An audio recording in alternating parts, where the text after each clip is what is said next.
Bismillahirrahmanirrahim. Assalamualaikum warahmatullahi wabarakatuh. Oke, bertemu lagi dengan materi kuliah kimia medisinal. Hari ini kita pertemuan kedua. Kita akan bahas tentang prinsip dasar dalam mendesain obat. Nah, prinsip dasar dalam mendesain obat di sini nanti akan saya bagi dalam 3 pertemuan. Nah, di pertemuan pertama ini kita akan belajar tentang struktur dan sifat dari molekul target kerja obat. Ya, sebagaimana dalam pendahuluan kimia medisinal dulu kalian sudah belajar bahwa dalam penemuan obat baru, yang pertama harus kalian tentukan adalah dulu penyakitnya apa yang akan kalian desainkan obatnya. Setelah tahu penyakitnya, kemudian kalian pelajari targetnya apa. Nah, berarti penentuan target kerja obat itu merupakan sesuatu yang krusial dalam penemuan obat baru. Oke, kimia medisinal adalah ilmu tentang bagaimana menemukan, mendesain, dan mengembangkan obat baru. Penentuan molekul target merupakan tahapan awal yang krusial, ya. Karena kalau Anda salah target, salah menentukan target, bisa juga menyebabkan salah pengobatan dan akhirnya juga bisa berakibat fatal, ya. Target kerja obat umumnya berupa makromolekul, ya, makromolekul atau molekul-molekul besar. Mengetahui fungsi setiap makromolekul dalam tubuh dan mengidentifikasinya apakah dia bersifat druggable target. Nah, itu sesuatu yang penting gitu ya. Druggable target itu artinya apakah suatu molekul itu bisa layak atau enggak sih jadi target kerja obat. Itu maksudnya itu ya, druggable target artinya kelayakan apakah suatu molekul itu bisa jadi target obat, target kerja obat atau tidak. Pertama itu harus kita identifikasi dulu apakah suatu makromolekul dalam tubuh itu bisa jadi druggable target. Ingat dalam tubuh kita ada banyak sekali makromolekul, protein, karbohidrat, lemak dan lain sebagainya. Itu banyak sekali dalam tubuh. Nah, yang mana? Apakah semuanya bisa jadi target kerja obat? Tentu saja tidak. Makanya ada istilah druggable target. Artinya kita memilah mana sih dari semua makromolekul yang ada dalam tubuh itu yang bisa menjadi target kerja obat. Setelah kita memilah mana saja makromolekul yang bisa jadi target kerja obat, kita juga harus mengetahui struktur makromolekul tersebut. Ya, kalau strukturnya harus tahu dulu, struktur makromolekulnya harus tahu. Kalau sudah tahu, kita baru bisa akan mendesainkan obat yang cocok untuk berikatan pada target tersebut. Sama ya, kalau kayak kita seperti mau mendesain baju, mungkin desainer baju akan mendesain baju harus tahu dulu dong karakter orang yang akan menggunakan bajunya. Gitu ya. Kita pelajari dulu. Oh, orangnya tinggi, maka bajunya seperti ini. Gitu ya, jangan sampai salah mendesainkan pakaian gitu ya. Nah, sama dalam mendesain obat pun kita harus tahu dulu ini obatnya mau dipakai di mana gitu atau mau dipakai oleh molekul yang mana. Tuh, atau berinteraksi dengan molekul yang mana, maka kita harus desainkan secara lebih tepat.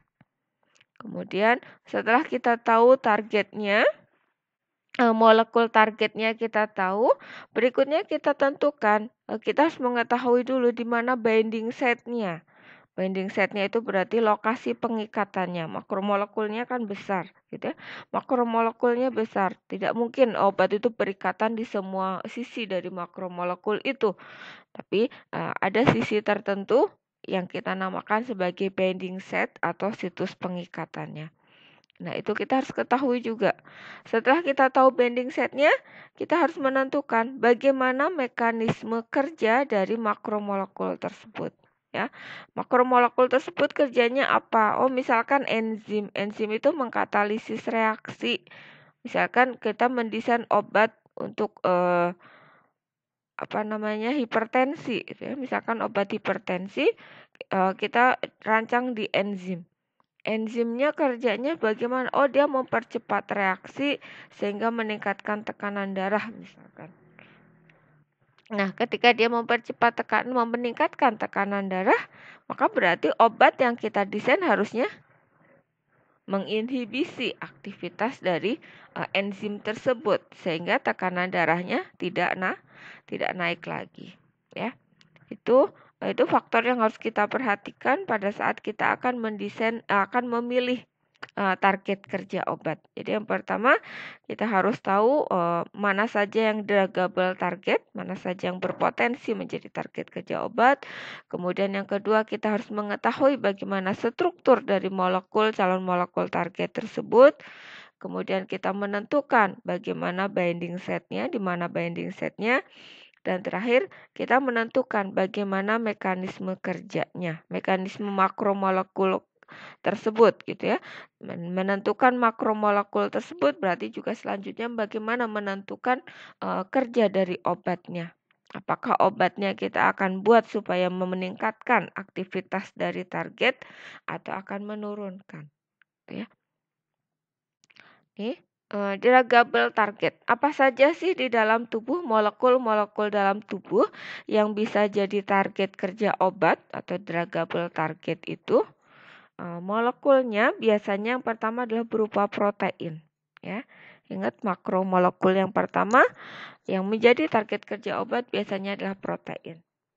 Protein merupakan makromolekul yang paling banyak menjadi target kerja obat, ya. Protein itu dapat berupa reseptor, enzim, dan maupun protein transport. Ya. Ingat, sebenarnya tidak semua target kerja obat itu dikatakan reseptor ya.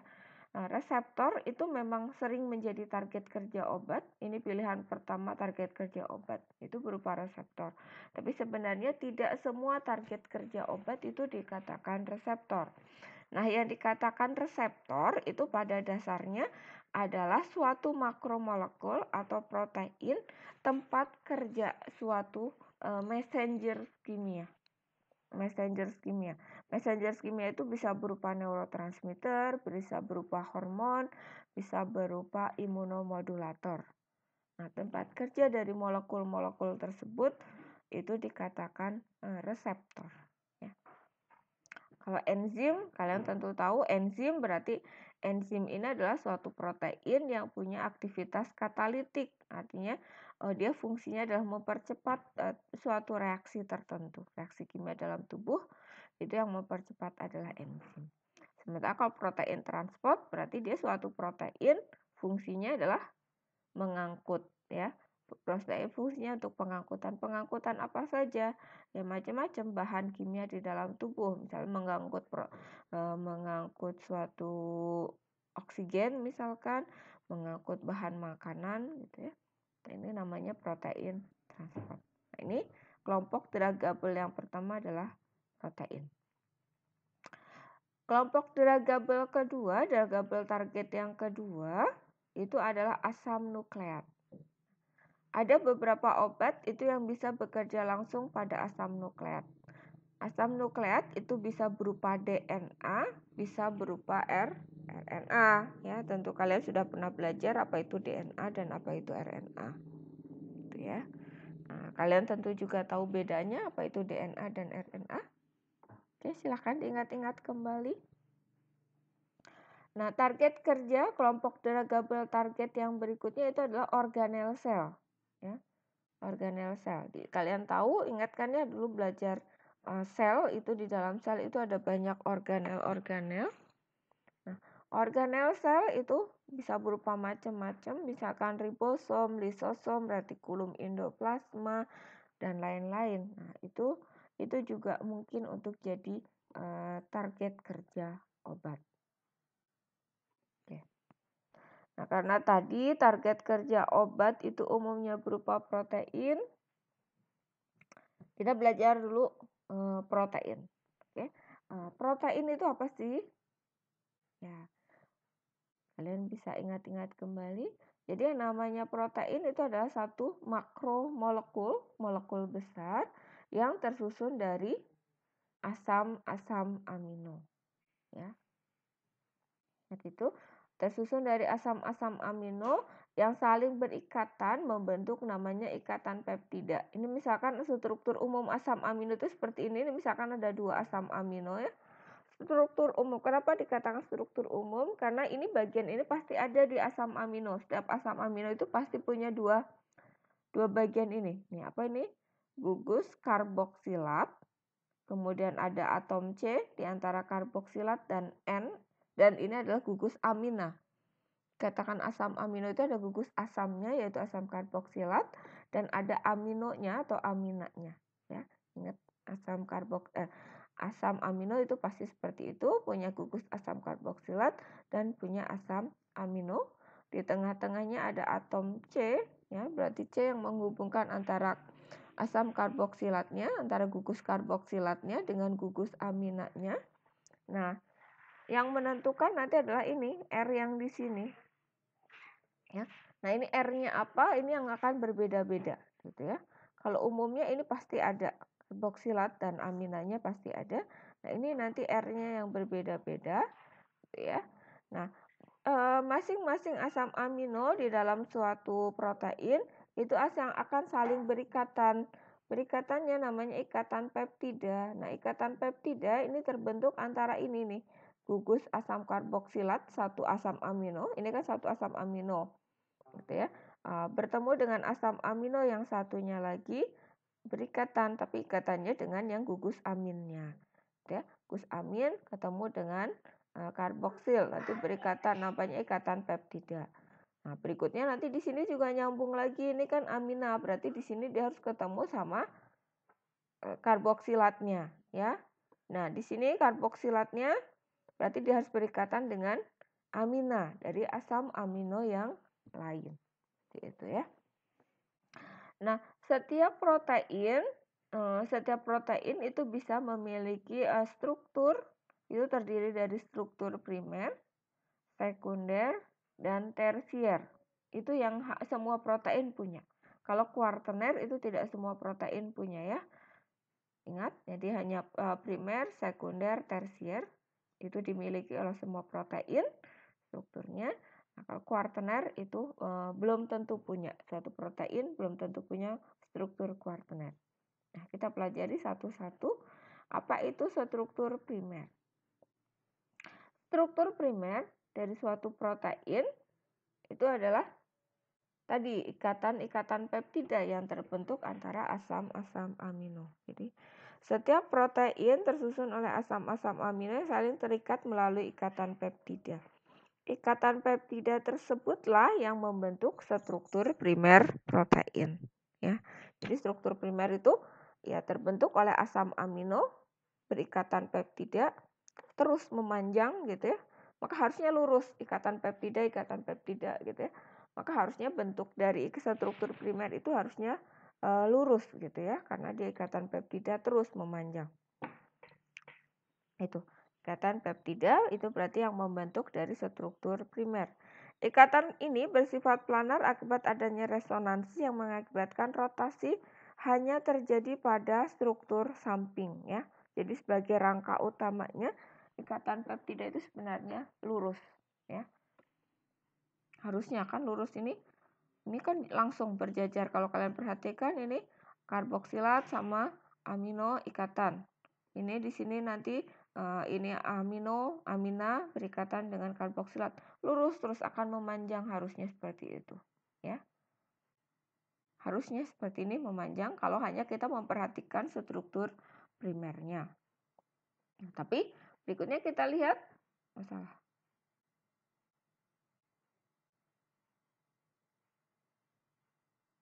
Nah, berikutnya adalah struktur sekundernya. Kalau udah punya struktur primer, struktur sekunder.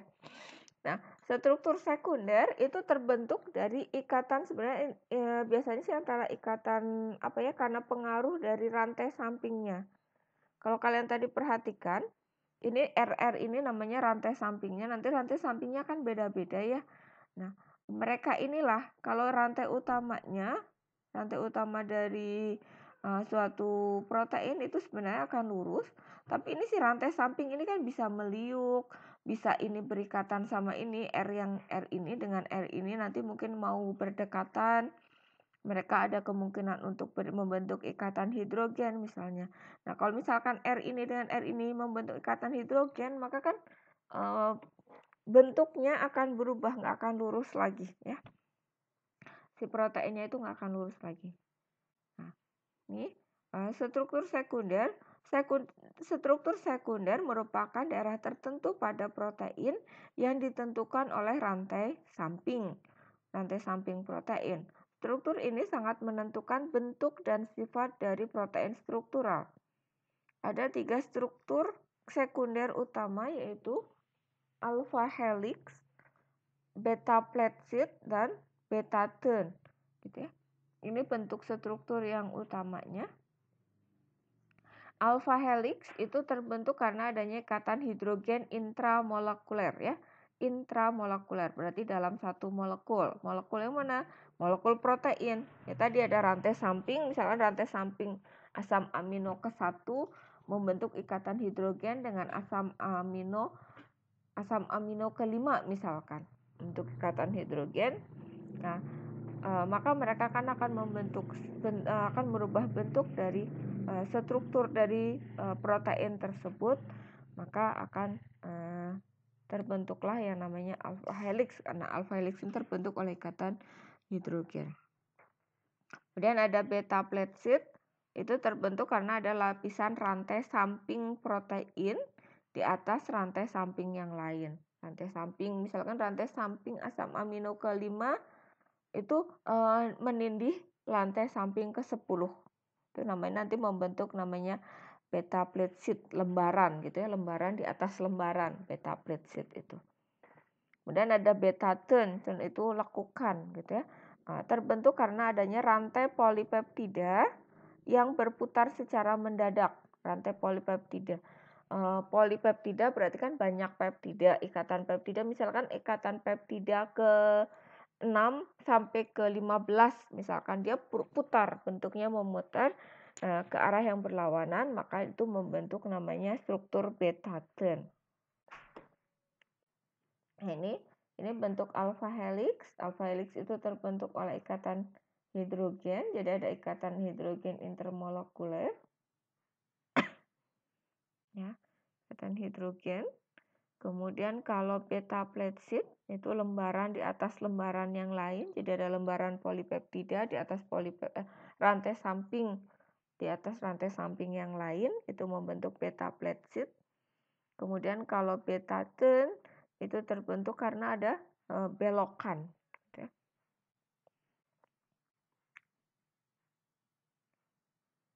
Nah, setelah struktur sekunder ada lagi struktur tersier. Nah, struktur tersier protein tersier protein itu merupakan bentuk 3 dimensi dari protein tersebut. Jadi yang menentukan apakah lekuknya seperti apa, ya, bentuk satu protein itu ditentukan oleh struktur tersiernya. Struktur ini sangat penting terutama pada protein globular. Protein globular itu biasanya adalah protein fungsional, protein yang larut air gitu ya. Seperti pada enzim dan protein transport, karena struktur ini sangat mempengaruhi fungsi dan interaksinya dengan molekul obat. Nah, struktur tersier dapat terbentuk karena adanya satu ikatan kovalen tautan disulfida. Jadi ada disulfida itu misalnya pada asam amino sistein itu mengandung gugus tiol. Tiol itu berarti tiol itu ada S-nya. Sulfur ya, memungkinkan membentuk ikatan kovalen tautan disulfida. Misalkan sistein ketemu sistein, misalnya satu asam amino itu kan rantainya panjang. Misalkan ternyata asam amino ke-20 sama asam amino ke-50 itu sama-sama sistein. Ketika mereka berdekatan, mereka mungkin akan si gugus tiolnya itu akan saling berdekatan membentuk ikatan kovalen disulfida. Ya. Nah, ini maka dia menyebabkan adanya perubahan bentuk struktur tersier dari proteinnya.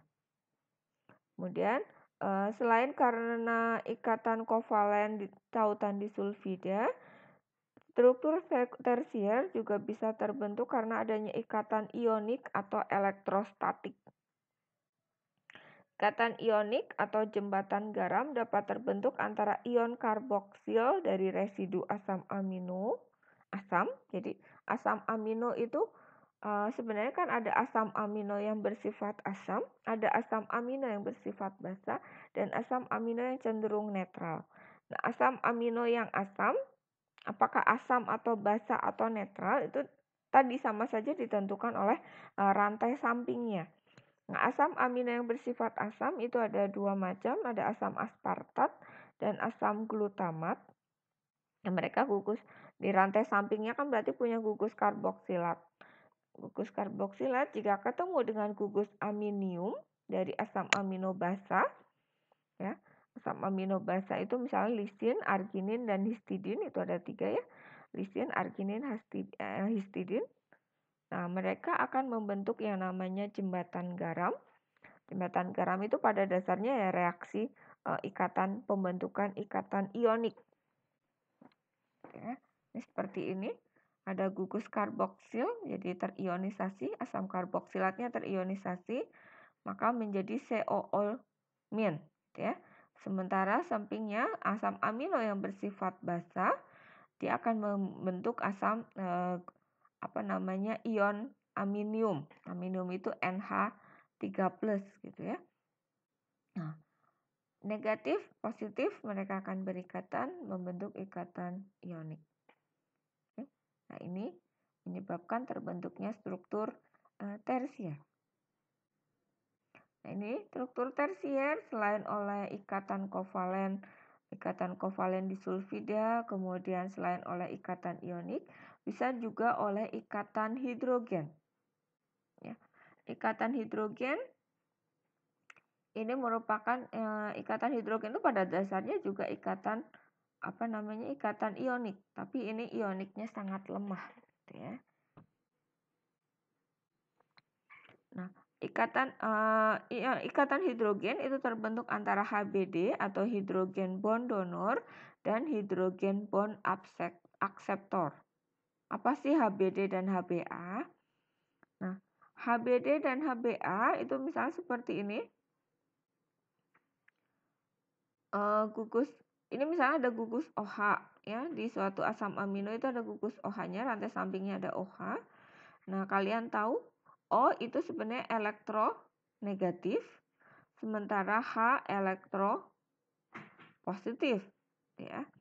Nah, karena elektropositif maka H elektropositif, O elektronegatif. Maka elektron akan lebih banyak tersebar pada elektronegatif.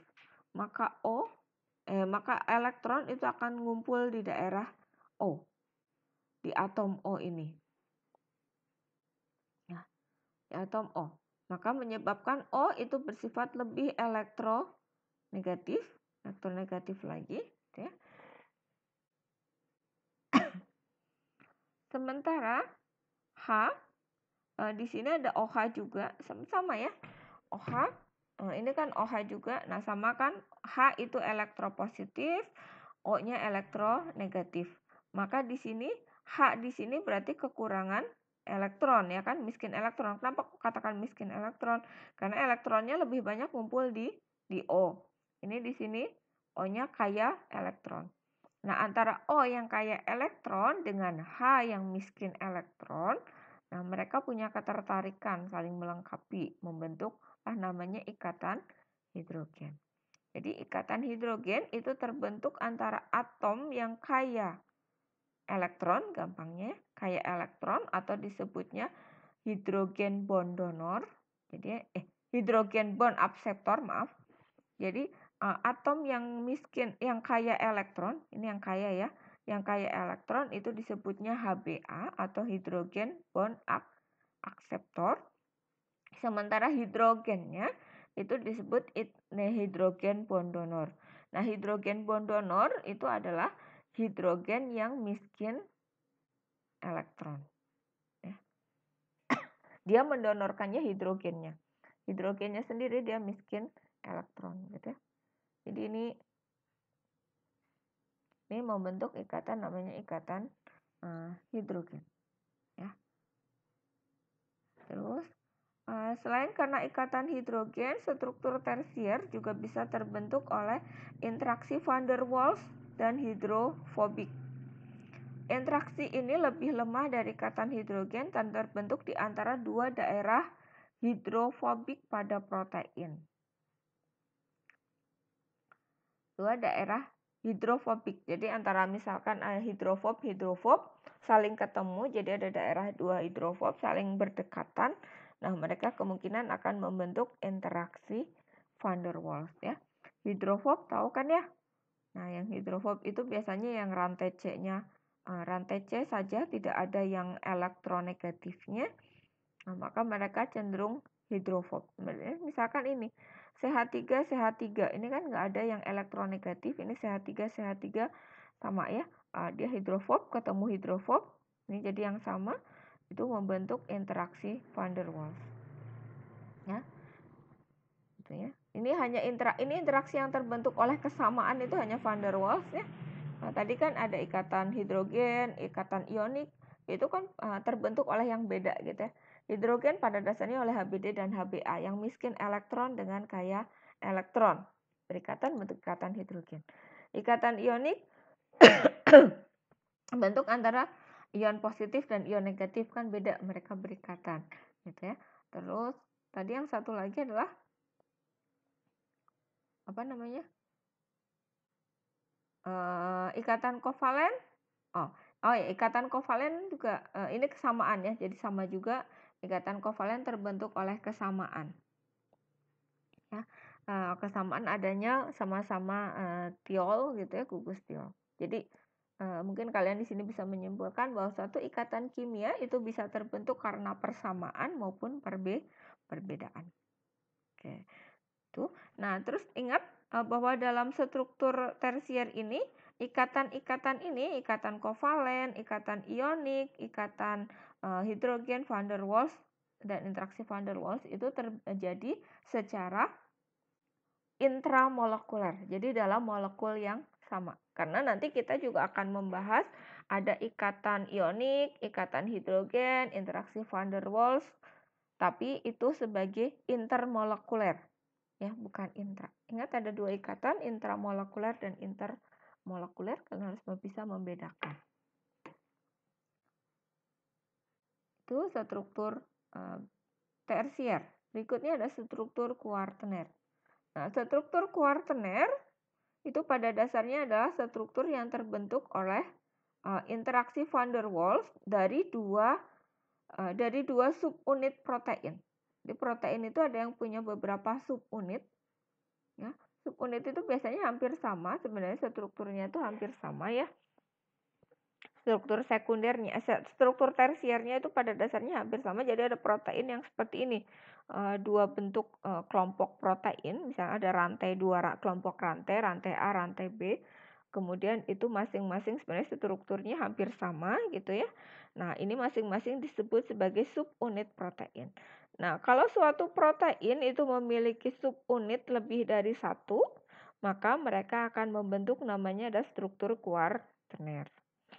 Struktur kuartener itu terjadi antara ini, antar sisi, karena ada ikatan van der Waals atau interaksi van der Waals antar dua sisi yang hidrofobik. Ya, van der Waals itu antar sisi hidrofobik. Nah, ini membentuk namanya struktur kuartener. Oke, itu tentang struktur dari protein. Oke. Nah, PR-nya adalah jelaskan apa itu HBD dan HBA, walaupun tadi saya sudah sedikit menjelaskannya, dan berikan contohnya masing-masing tugas pertamanya. Oke. Itu HBD dan HBA. Beri contoh ya, jadi HBA itu bentuknya apa saja, kemudian HBD itu bentuknya apa saja. Nanti sebenarnya ada istilahnya, nanti ada juga istilah hidrogen bond donor flip-flop. Nah, jadi suatu gugus fungsi itu bisa jadi HBD, juga bisa jadi HBA. Oke, silakan pelajari dulu HBD dan HBA. Protein, ini kita masih ngomongin soal protein. protein itu apa saja sih fungsinya di dalam tubuh? Nah, ternyata protein dalam tubuh, tidak hanya tubuh manusia ya, tubuh makhluk hidup, semua tubuh makhluk hidup itu pasti memiliki protein, dan protein itu merupakan makromolekul yang paling melimpah, ya paling banyak, baik secara jenis dan fungsinya. Itu protein itu makromolekul yang unik, sebenarnya tersusunnya sama saja oleh asam amino gitu ya. Tapi dengan susunan asam amino yang sedikit berbeda saja bisa mengakibatkan strukturnya berbeda, fungsinya berbeda. Tadi kita udah belajar tentang strukturnya. Nah, berdasarkan fungsinya, protein itu bisa dibedakan menjadi yang pertama adalah protein struktural. Protein struktural ini umumnya protein yang berfungsi untuk mempertahankan struktur tubuh, ya, mempertahankan struktur tubuh. Contohnya adalah protein struktural itu, contohnya protein yang ada di rambut itu ada namanya keratin, gitu ya. Nah, keratin itu mempertahankan struktur rambut. Kemudian di kulit kita mungkin ada namanya kolagen, gitu ya. Nah, itu adalah contoh protein struktural. Protein struktural itu jarang sekali yang menjadi target kerja obat. Protein struktural. Dan biasanya sifat dari protein struktural itu dia tidak larut air. Ya, karena tadi fungsinya dia mempertahankan bentuk atau struktur tubuh. Kalau dia larut air nanti strukturnya berubah-ubah. Dia berubah bentuk gitu ya. Maka protein struktural itu biasanya tidak larut air. Tapi ada juga protein struktural yang bisa jadi target kerja obat. Contohnya adalah tubulin. Itu contohnya tubulin gitu ya. Dan gini, mungkin harus saya agak sedikit ralat ya, untuk protein struktural itu memang sangat jarang jadi target kerja obat. Tapi kalau itu protein strukturalnya ada pada manusia. Tapi kalau dia protein strukturalnya ada pada agen eksternal, misalnya pada bakteri atau pada virus, nah itu sangat mungkin, ya. Protein struktural itu bisa jadi target kerja obat. Misalkan kalau kayak sekarang sedang booming COVID-19. Nah, salah satu struktur protein struktural pada virus itu ada namanya protein spike. Protein spike, protein membran, protein envelope gitu ya. Nah, itu bisa jadi target kerja obat. Kenapa? Karena obatnya jadi disuruh menghancurkan si struktur dari protein tersebut, protein dari virusnya atau dari bakterinya, sehingga nanti virus atau bakterinya mati. Itu prinsipnya. Tapi kalau protein struktural pada manusia itu jarang sekali yang dijadikan target kerja obat. Karena dia fungsinya mempertahankan struktur dari manusianya, gitu ya. Tuh, yang pertama protein struktural, kemudian yang kedua ada namanya protein transport. Tahu ya, protein transport berarti itu berhubungannya dengan pengangkutan. Protein ini terdapat pada membran sel yang berfungsi menyelundupkan bahan kimia atau mengantarkan atau mengangkut bahan-bahan kimia penting, misalnya asam amino, gula, asam nukleat ke dalam sel. Jadi fungsinya adalah membawa bahan-bahan yang dibutuhkan ke dalam sel. Protein ini juga berperan dalam transport kembali neurotransmitter ke dalam neuron. Ya. Jadi protein transport itu ngangkutnya macam-macam ya. Protein transportnya beda-beda tentu saja. Ngangkut asam amino, yang ngangkut gula, ngangkut asam nukleat, ngangkut neurotransmitter. Itu tentu proteinnya berbeda. Berikutnya yang protein berdasarkan fungsinya yang lain adalah enzim dan reseptor. Ini merupakan protein yang paling umum menjadi target kerja obat. Enzim dan reseptor. Ya. Target kerja obat itu biasanya pilihan pertamanya reseptor, pilihan keduanya enzim. Ya. Kalau udah reseptor gagal, enzim gagal, misalkan baru kita coba protein yang lain, misalnya protein transport. Atau baru nyobain yang lain, organel sel, gitu ya. Nah, kemudian fungsi protein yang lain lanjutannya adalah misalnya protein itu bisa berupa protein miscellaneous dan interaksi protein-protein. Banyak situasi dalam sel yang mengharuskan adanya interaksi protein-protein sehingga menghasilkan efek seluler tertentu. Contoh, polimerasi tubulin membentuk mikrotubul. Nah, ini juga ya mungkin saja jadi target kerja obat. Ya. Jadi ingat, berdasarkan fungsinya, protein itu bisa dibedakan menjadi protein struktural, protein transport, kemudian enzim, reseptor, dan yang keempat adalah protein miscellaneous dan dalam interaksi protein-protein. Nah, ini kita sedikit bahas lebih detail karena kita hubungannya ingin mencari mencari target kerja obat. Nah, saya tadi sebutkan protein yang paling sering jadi target kerja obat salah satunya adalah enzim dan reseptor. Maka kita bahas enzim. Enzim merupakan katalis yang mempercepat berlangsungnya reaksi kimia dalam tubuh. Tanpa enzim, ini saya salah ketik ya. Tanpa enzim tersebut reaksi dalam tubuh akan berlangsung sangat lambat. Ya. Ini saya belum selesai kalimatnya, tolong diperbaiki. Reaksi yang dikatalisis enzim akan berlangsung dalam kondisi equilibrium atau setimbang. Itu artinya enzim itu berfungsi mempercepat tercapainya kondisi equilibrium. Ini contoh reaksi yang dikatalisis oleh enzim. Ini namanya enzimnya adalah laktat dehidrogenase. Fungsinya apa? Dia mereaksikan jadi mempercepat terjadinya reaksi antara asam pirufat dengan NADH. Asam pirufat membentuk asam laktat, gitu ya. Jadi dia mempercepat reaksi antara asam pirufat dan asam laktat. Nah, kerjanya ini kan reaksinya sebenarnya bolak-balik, gitu ya. Reaksi ini bolak-balik, bisa dari asam pirufat membentuk laktat. Sebenarnya laktat juga bisa berubah menjadi asam pirufat, gitu ya. Nah, si enzim ini fungsinya adalah mempertahankan supaya dia dalam kondisi setimbang, reaksi ke kanan dan ke kirinya itu setimbang. Itu fungsinya, ya. Nah, bagaimana kok enzim bisa mempercepat terjadinya reaksi ini? Nah, kalau kita lihat ini bisa lihat di sini.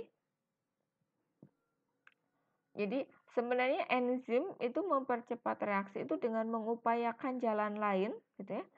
Misalkan gini, harusnya si enzim ini asam pirufat supaya bisa menghasilkan asam laktat, dia harus menghasilkan energi, memerlukan tingkat energi yang tinggi, energi transisinya sebelum reaksi sekian, gitu ya. Nah, ini belum tentu semua asam pirufat atau dalam sistem ini asam pirufat dan NADH ini bisa mencapai energi transisi ini. Maka energinya jadi lambat karena ada yang mencapai, ada yang enggak, gitu ya.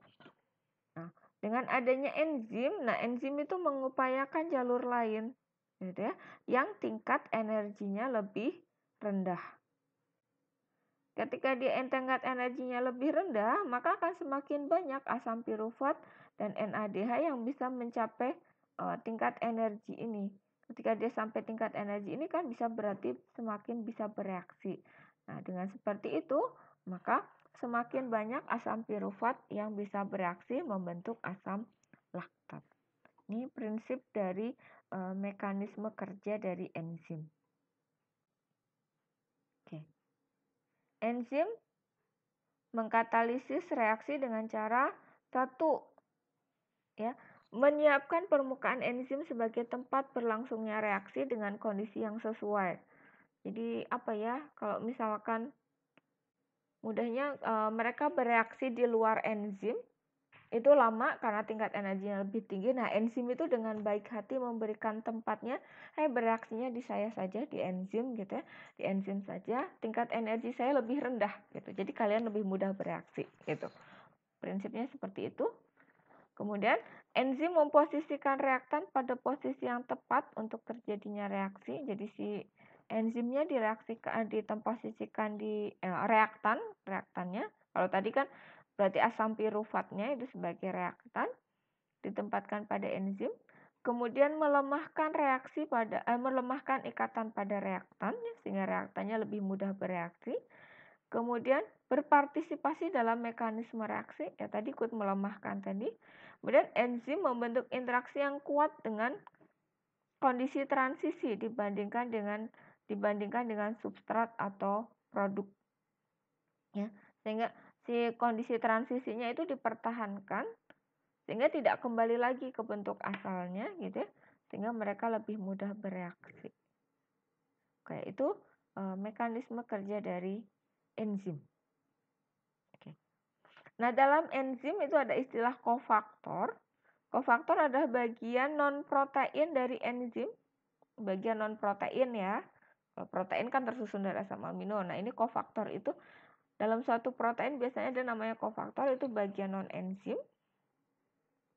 Yang diperlukan dia non-enzim atau non-protein dari enzim, tapi biasanya diperlukan pada kerja enzim. Defisiensi kofaktor dapat menyebabkan penurunan aktivitas enzim.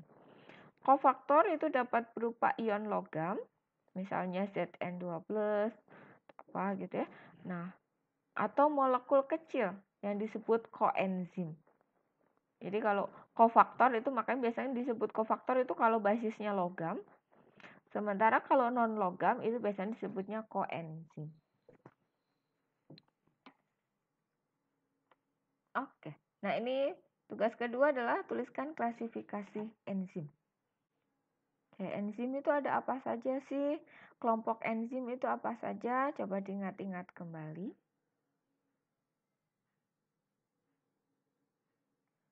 Nah, tadi udah bahas sedikit tentang enzim. Berikutnya kita bahas sedikit tentang reseptor. Reseptor merupakan kelompok protein yang sangat sering menjadi target kerja obat. Reseptor berpengaruh pada sejumlah perkembangan penyakit. Ya, reseptor berpengaruh pada perkembangan penyakit seperti depresi, Parkinson, psikosis, gagal jantung, asma dan lain-lain itu dipengaruhi oleh reseptor tertentu. Misalkan depresi itu disebabkan karena reseptor dopaminergic, misalkan. Ya, Parkinson juga oleh reseptor dopaminergic. Nah, ini ada reseptornya. Nah, untuk reseptor adalah makromolekul biologis yang menghasilkan respon biologis atas interaksinya dengan molekul obat. Sebenarnya bukan molekul obat saja ya, tapi molekul yang aslinya sebenarnya bukan molekul obat, tapi adalah molekul messengers. Ya, nah messengers itu bisa berupa neurotransmitter, kemudian hormon, kemudian imunomodulator. Jadi messenger kimia itu ada 3 kelompok itu, neurotransmitter, hormon dan imunomodulator itu ya. Nah, obat itu sebenarnya fungsinya menggantikan posisi si neurotransmitter atau hormon atau imunomodulator. Gitu ya.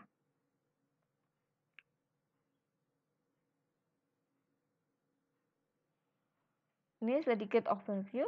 Jadi ada banyak molekul messenger endogen, ya, messengers endogen atau neurotransmitter baik pada sistem saraf pusat maupun tepi. Sebagian besar neurotransmitter bekerja pada sel saraf neuron. Nah, neuron merupakan sel target yang penting.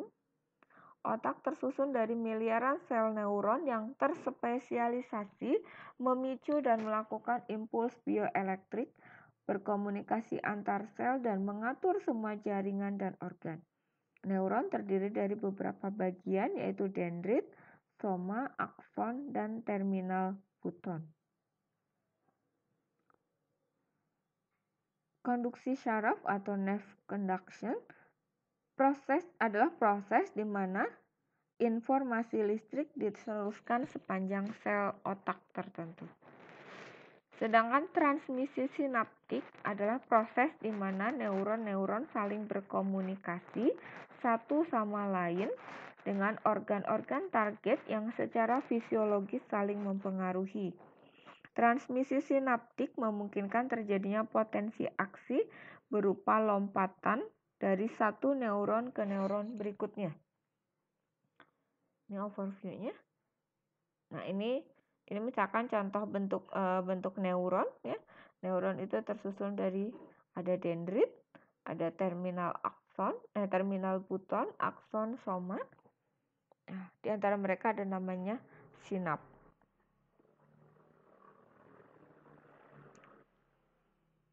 Reseptor pada dasarnya merupakan tempat kerja dari messenger kimia. Messenger kimia dapat berupa neurotransmitter, hormon, dan imunomodulator. Ini dibahas dalam sistem Manmet. Kalau kalian yang pernah kuliah pengantar kimia medisinal, sudah pernah ya saya berikan istilah Manmet. Tapi kalau yang belum, nanti harus dipelajari tersendiri bab Manmet ini. Ya. Nah, reseptor itu dikenali sebagai neurotransmitter atau hormon yang mengaktifasinya. Jadi sebenarnya dalam tubuh kita, reseptor itu sudah punya pasangan. Ya. Nah, pasangannya namanya messengers kimia gitu ya. Nah, messengernya itu tadi bisa berupa hormon, bisa berupa neurotransmitter, bisa berupa imunomodulator. Contoh, nah, karena mereka berpasangan, reseptor dan messenger itu berpasangan, maka reseptor itu dikenalinya sebagai pasangannya. Contohnya adalah reseptor yang diaktifasi oleh dopamin, namanya reseptor dopaminergic. Ya, jadi reseptor dopaminergic itu sebenarnya pasangannya adalah dopamin atau merupakan tempat kerja dari dopamin. Ya, ini reseptor dopaminergic itu interaksi aslinya sebenarnya dengan dopamin, berinteraksi dengan dopamin menghasilkan respon tertentu, gitu ya. Itu dasarnya. Tidak semua reseptor diaktifasi oleh messenger yang sama. Misal, reseptor adrenergik pada ginjal dan jantung agak berbeda, gitu. Tidak semua reseptor diaktifasi oleh messenger yang sama.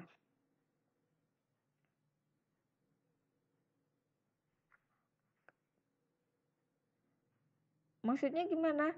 Tidak semua reseptor diaktifasi oleh messenger yang sama. Misal reseptor adrenergik yang mengaktifasinya, reseptor adrenergik berarti adrenalin. Tapi adrenalin pada ginjal dan adrenalin pada jantung itu agak berbeda. Itu maksudnya. Ya. Sama-sama adrenalin tapi agak berbeda mereka. Reseptor umumnya adalah molekul protein yang terikat pada membran sel yang memiliki bagian menghadap ke bagian luar sel.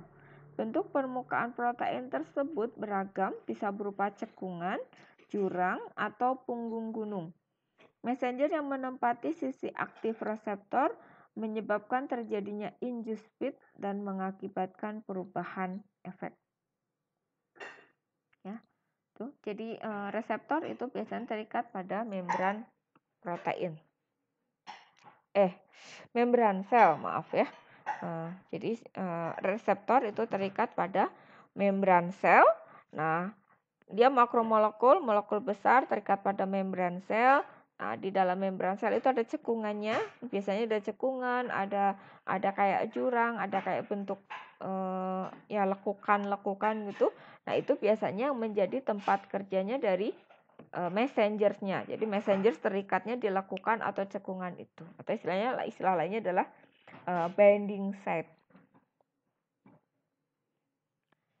Induced speed yang terbentuk mengakibatkan efek knock-on yang menyebabkan perubahan bentuk keseluruhan protein. Jadi misalkan ini suatu reseptor itu kan protein. Nah, terikat pada membran sel, gitu ya, dia terikat pada membran sel. Nah, dari reseptornya ini ada lakukannya, misalnya lakukannya di sini. Nah, ini inilah biasanya di sinilah tempat kerjanya dari messengernya. Nah, ini kan misalnya messengernya tidak terikat. Nah, ketika messengernya terikat masuk ke sini, maka ketika ada sesuatu yang masuk ke sini maka berubah bentuk gitu ya. Atau mengakibatkan terjadinya efek induced fit. Induced fit mengakibatkan efek knock-on yang menyebabkan perubahan bentuk keseluruhan protein.